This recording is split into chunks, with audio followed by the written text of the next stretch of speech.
Maximum 98% కాలేజీలకి ఒక 6 రోజులు సోమవారం నుంచి శనివారం వరకు హాలిడేస్ రావటం జరిగింది. అది కూడా JNTH వాళ్ళకు ఎక్కువ శాతం.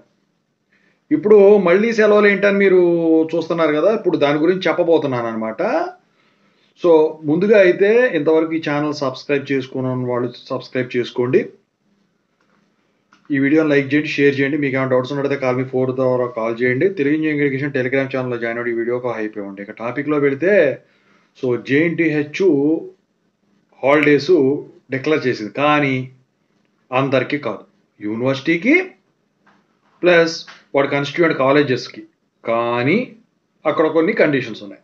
ముందు ఏంటంటే డిసెంబర్ 21 నుంచి జనవరి 19 వరకు 30 రోజులు ఒక స్లాటు, మే 1, 2026 నుంచి జూన్ 29, 2026 వరకు సెకండ్ స్లాట్ 60 రోజులది.